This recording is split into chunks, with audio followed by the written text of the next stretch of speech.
Hello and welcome to another episode of Laptop Retrospective, and today I have a box.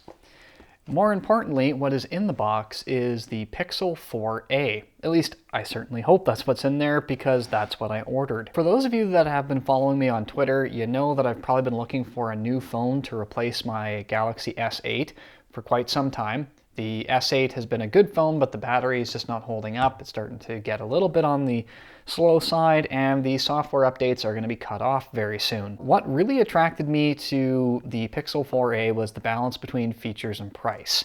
And I'll get a little bit into the Canadian context for phones. Up until recently, what normally happened is you would go to a carrier, you would sign a 2-year contract, and when you sign that 2-year contract, the price would include your services, and it would usually include the cost of the phone, subsidized over a course of several months. So what you would end up buying is a plan and a phone. At the end of that 2-year contract, you would be paying the same amount until you re-signed a different contract and got another phone. Canadian companies are no longer doing that, so if I, for example, using my S8 as the reference point, this was about $75 a month, including what I was paying for the phone and the services. $75 is now just what I pay for the services, full stop. So if I go into a cell phone carrier in Canada now, and I want a similar plan, it's going to cost me $75 and I don't get a phone. The phone is an additional monthly payment on top of that. And while that might seem like a still decent arrangement, because once you're done paying off the phone, that means you're no longer being charged for it, there is this little problem of the phone devaluing over the course of 2 years. For example, this Pixel 4a, if I went and turned around and sold it right now, I could probably get all the money that I paid for it back. Just because they're still kind of rolling out, the demand would be there. Obviously, I wouldn't be able to sell this phone for anywhere near what it was actually worth when it was brand new. And if I bought this on contract, I'd be paying what a new phone would be over the course of 2 years. So just like buying a brand new car, it devalues the minute you get it off the lot.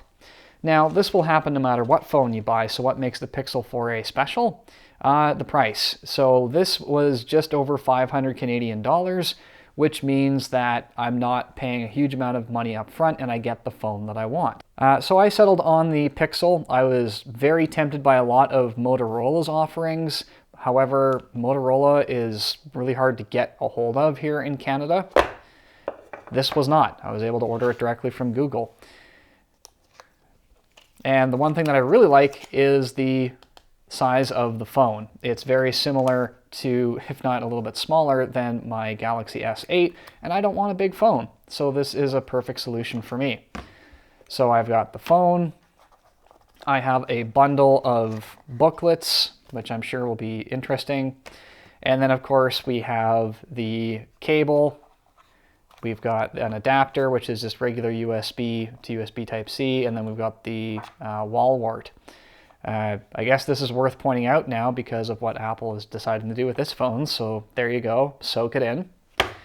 And some of you might say, well, why didn't you wait for the 5G, or why didn't you get the 5? Cost and features is really what I was concerned about. I've never said to myself, gee, I wish my mobile internet was faster, so 5G just doesn't really appeal to me right now. And it's probably going to be slow to roll out, so I'm not really that worried about it. And again, it was a nice size phone. There are other phones out there that are cheaper, might have more features, but the size is also important.